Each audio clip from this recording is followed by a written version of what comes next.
Super excited. This video was supposed to be about the DMG and Story Awards. That video is coming, but right as I was getting ready to film it, my Kickstarter for Banners of Honor showed up. So I'm gonna unbox it with you instead of doing the video that I was going to do. I'm very excited. Let's jump into it.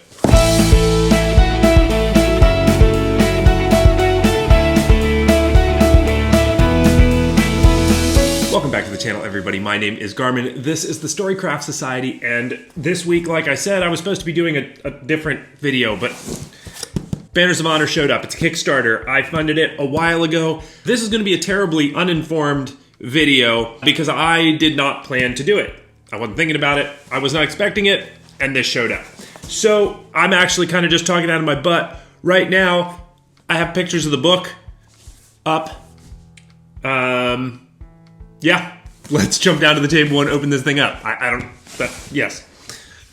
Say you're a crafter in 0 words. I'm very excited. This actually is the first D&D adventure Kickstarter that I've ever backed, and it's made by Kefa Studios. I'm not actually sure how to say it. This is the first one that the art style and the presentation of the story got me hooked right away. And another thing that's really, really cool about this, before I actually get into it, is if for some reason the folks at Kefa Studios end up seeing this video, you guys did a killer job staying engaged with your supporter base. I don't know that I've ever backed a Kickstarter that has been as transparent, as open, and as frequent with interesting and engaging updates and stuff.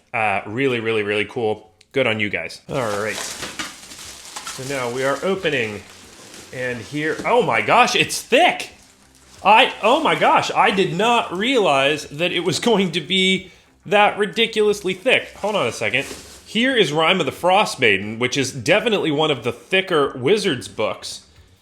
And like, it's not even comparable. It's like, this is so much bigger. That's amazing. This is like comparable in size, maybe just a touch smaller than the Midgard World Book from Cobbled Press, which is like my favorite super ultra comprehensive book on world building. Not world building, like setting book. This is my favorite setting book, just really comprehensive, and it's like almost that big. Really amazing. Getting up on in here. Also, I'd love to tell you what predictably this video is going to be, but really it's just kind of my first reactions, I guess. That's the safe thing to say, because I don't know what I'm going to be looking at. Kefa Studios. Let's go.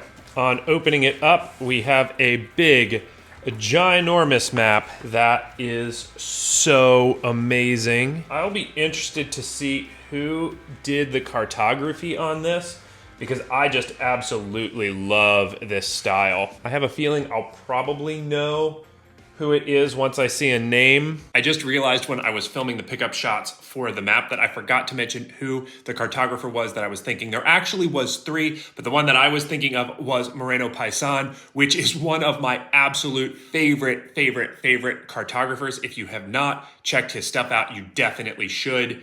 That is all. Moreno, you're a boss.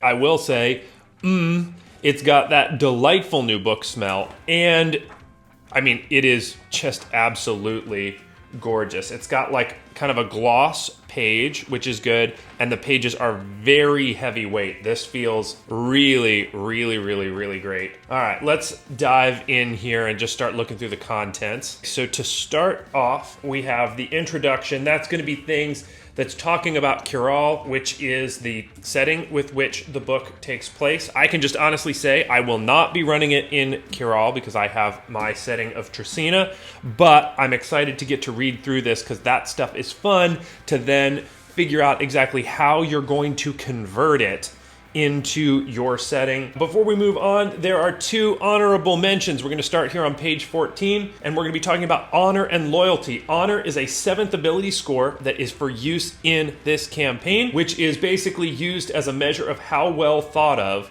the character is by NPCs who follow the chivalric code in Kiral. The other is loyalty, which is obviously like a reputation system. Completing important tasks on behalf of the king will get you a +1 modifier, but things like an attack on the king's life or something of that nature is a -10, and then all of those end up working out to whether you are a lord, a knight, a trusted ally, unknown, a suspected enemy, or outright enemy of the crown and are attacked on sight. The second of the two things that I think are worth honorable mentioning in this book is jousting mechanics, and I'm very, very, very excited about that. I actually wrote a jousting mechanic myself for a game that I ran in a part of the world that's very kind of chivalric like this in my world, obviously, and I'm really, really excited to see how their jousting rules compare with mine. After we get through the introduction section, then we're going to be moving into the chapters, but I don't think that the chapters are exactly that. So obviously the players end up starting in chapter 1, which is in Dambridge. Dambridge is this really cool city that's built up on top of a bridge, and there's an overbridge and an underbridge section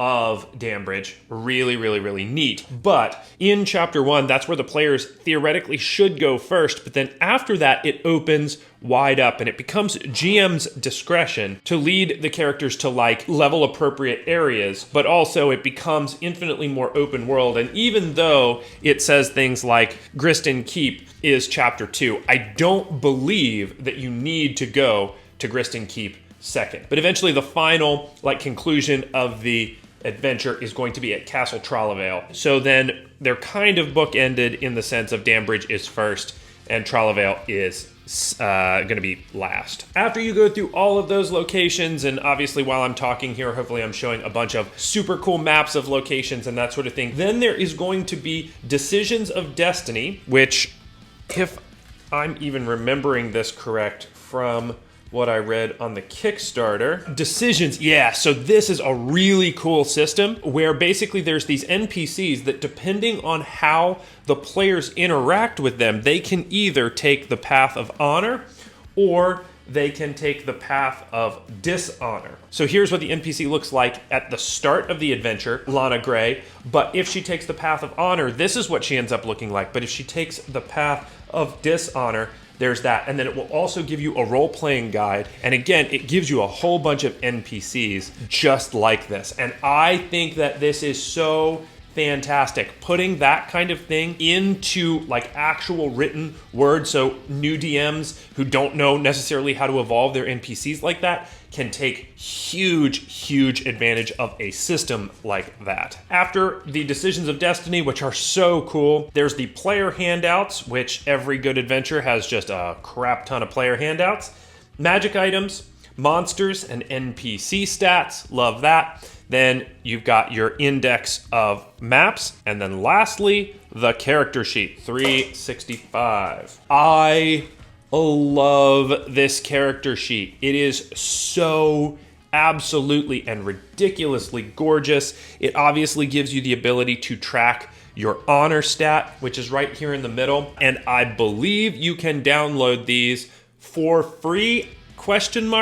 Off of the Kefa Studios website. I can't tell you how excited I am, even for my characters that are not in a Banners of Honor game, to get to use this really awesome character sheet. Okay, so let's go over a couple final things about this that are more, would you want to buy the bookie? The first thing is this is an adventure for levels 1 through 10. The flavor of this adventure is all based around knights and nobility and chivalric codes. It will be about reforging a kingdom. So the story in a nutshell is 2 kings are vying for the throne of Kiral, and the players are going to find themselves in the midst of that struggle. They're going to have to find lords and ladies that they wish to serve, and they're going to have to run errands for them, all the while trying to reforge the Kingseeker, which is this legendary blade that will then help the kingdom of Kiral to get back to peace. I think this adventure would be really good for roleplay heavy groups that really like that idea of working their way up in and amongst nobility and serving with knights and honor and loyalty and all those types of things at the centerpiece of the game. Immediately, I don't know how good this is going to be if your group is a kick down the door try to fight the monster, kick down the door, try to fight another monster type group. The reason that I bought this is the immensely steeped amount of role-playing potential in every bit of this that I've read. Like when I read through the Dambridge chapter, because they had on the Kickstarter like a sample version of that, I just absolutely lost my mind with how cool I thought it was, specifically because of the immense amount of role-playing potential. So if that's something that you would be interested in, I cannot hype this book up enough. And obviously I've got a lot of reading to do because it's 367 pages of awesomeness. I can't wait. This was a fun little distraction. I didn't expect to make this video today, so hopefully it was, not too bad being off the cuff. If you enjoyed it, definitely do all the YouTube stuff. Subscribe to the channel if you haven't. Like this video if you enjoyed this sort of thing. If you want me to do a more in-depth review on Banners of Honor, leave that down in the comments below. Or if you got it, let me know what you think. Also, if you're gonna spoil anything, make sure you put like a spoil thing at the top of your comment so it doesn't spoil it for others. But with that said, that's all I've got for this week. So until next week, I'm gonna be reading Banners of Honor and getting really excited about it.